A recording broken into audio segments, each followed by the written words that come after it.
Olá pessoal, seja muito bem-vindo, muito bem-vinda ao canal do Justificação. Eu sou o pastor Paulo Correia e sou responsável pela missão justificaçãopelafé.com.br. Nós temos a missão de pregar e ensinar a doutrina da justificação, que é o coração do Evangelho, essa doutrina poderosa.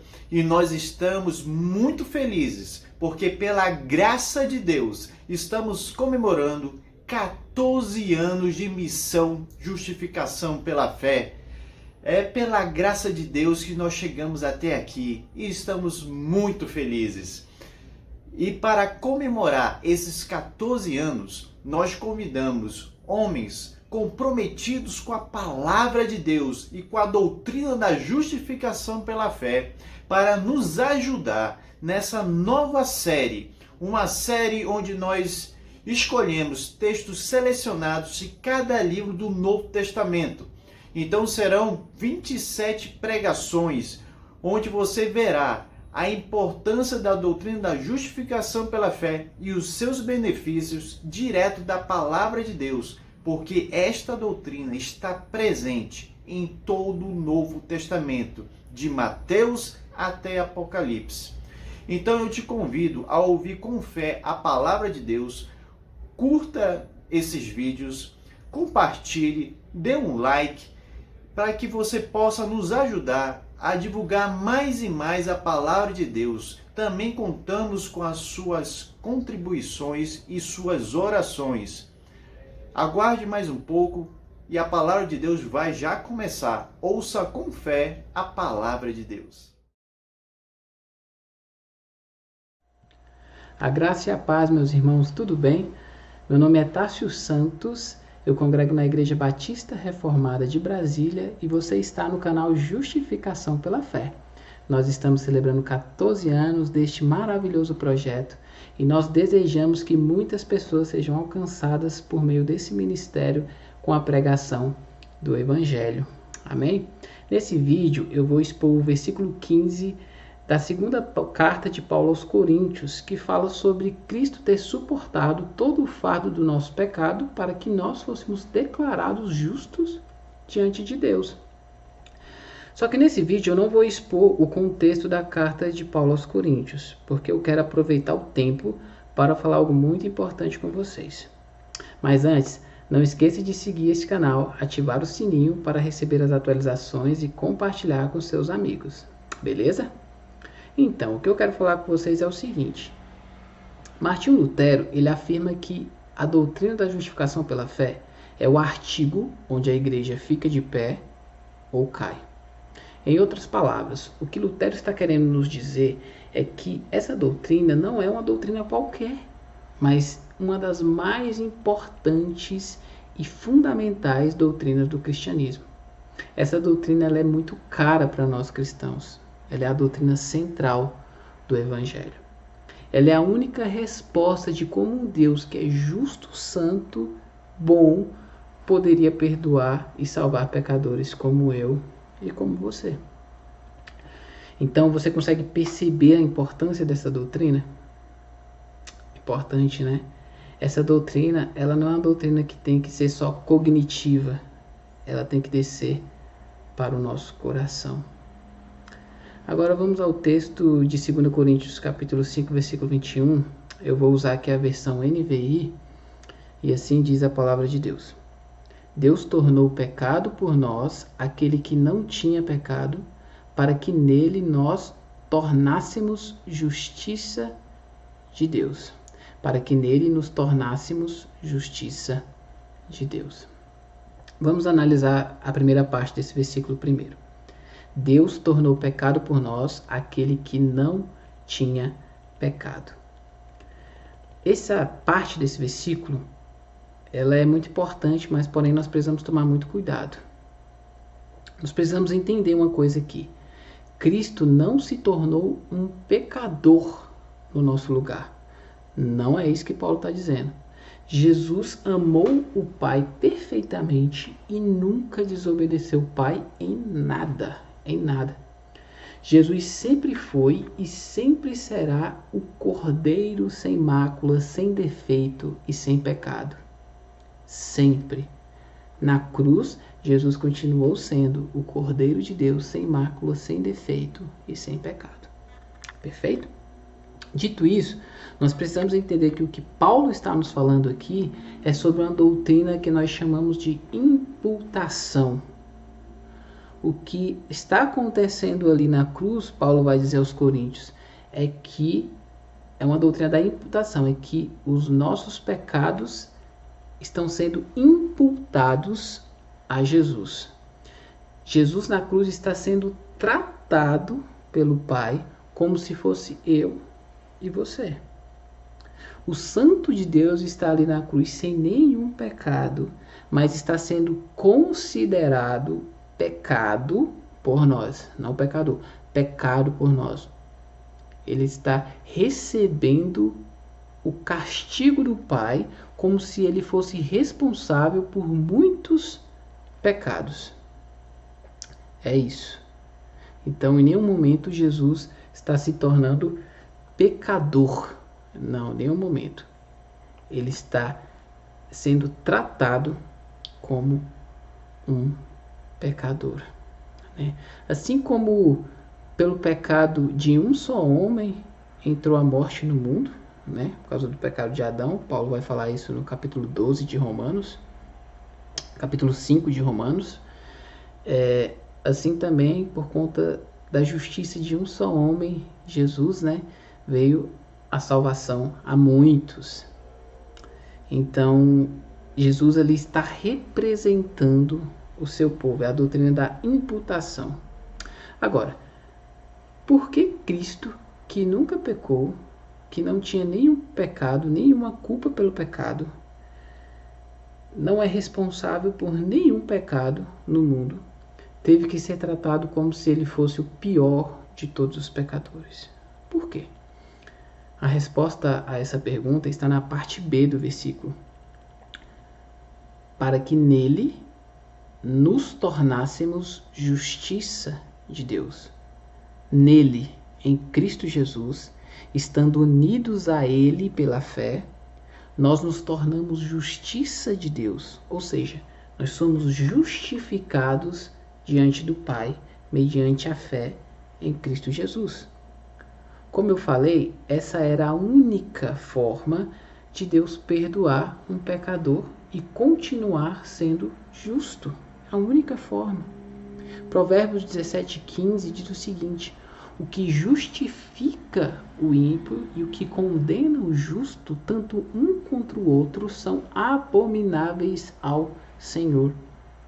Deus não poderia me perdoar sem que meus pecados fossem pagos. Deus não poderia me perdoar sem que meus pecados fossem punidos. Caso contrário, Deus não seria justo. Ele seria injusto. Dá para entender? Ou seja, meus pecados precisam ser pagos porque Deus é justo. A justiça de Deus exige isso. Se Deus não condena, não pune o pecador, por aquele pecado que ele cometeu, isso seria injustiça, não justiça.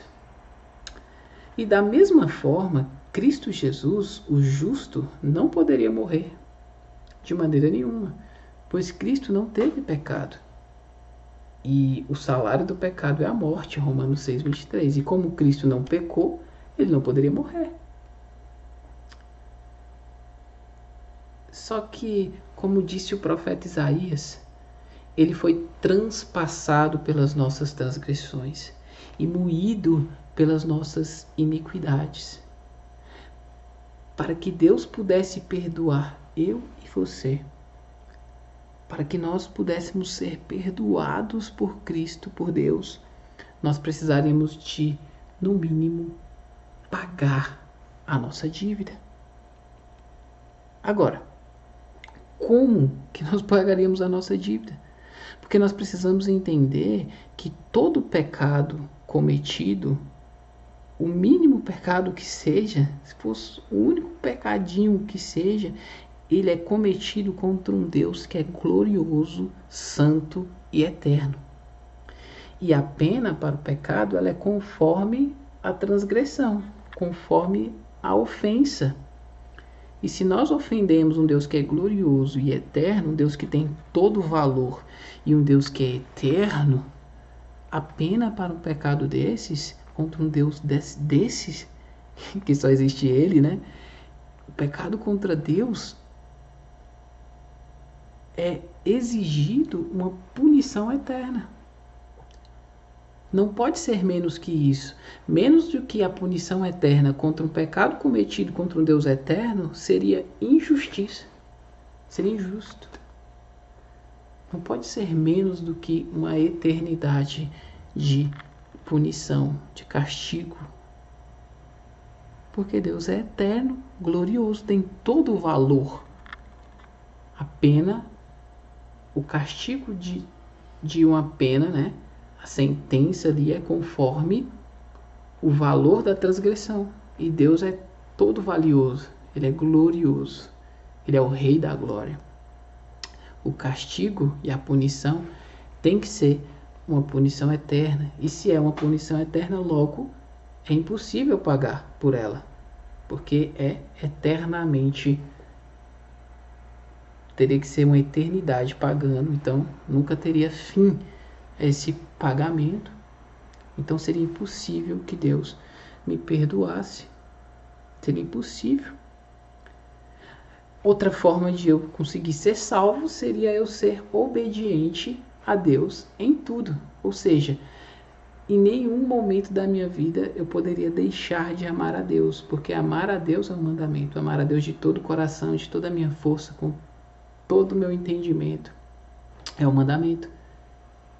Eu precisaria amar a Deus dessa forma, com todo o amor, em todos os momentos da minha vida. Eu nunca poderia quebrar uma só da sua lei para que eu pudesse ser salvo e entrar na glória eterna, para que eu pudesse entrar no céu.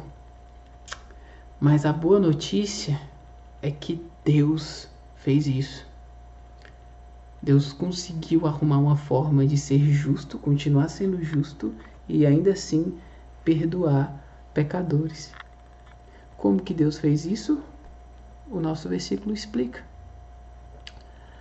Deus tornou pecado por nós aquele que não tinha pecado, para que nele nos tornássemos justiça de Deus.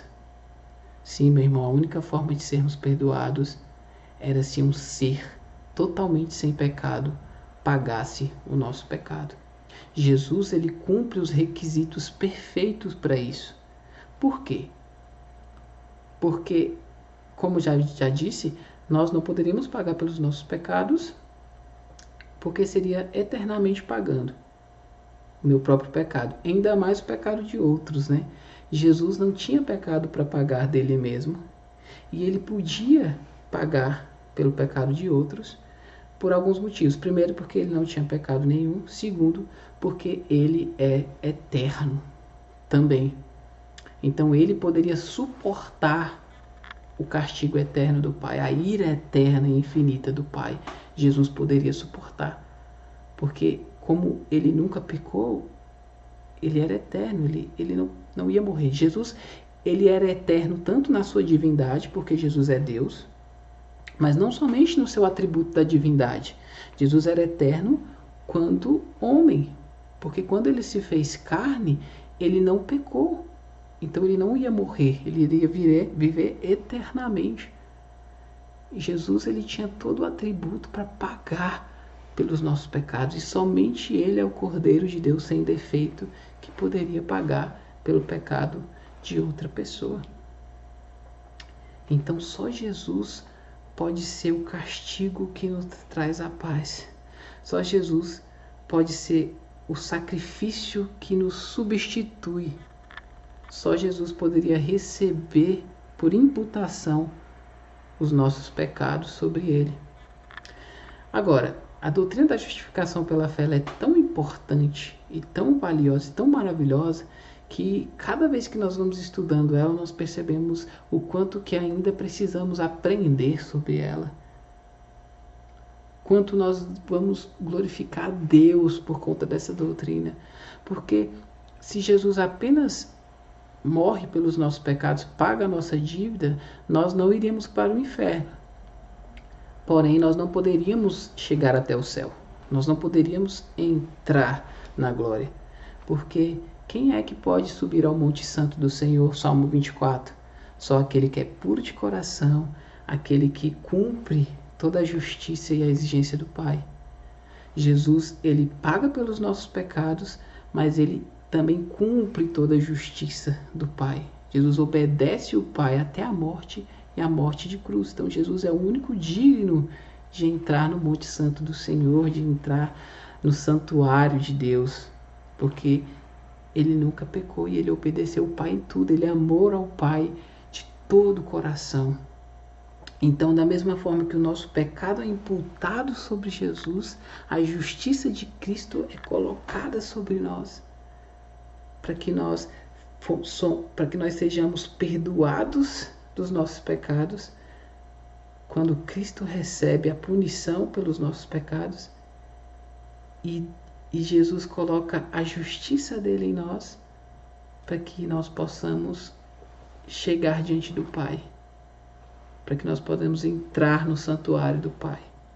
Então, meus irmãos, a única forma que eu e você podemos ser perdoados é pelos méritos de Jesus. É se o nosso pecado foi colocado sobre Cristo na cruz e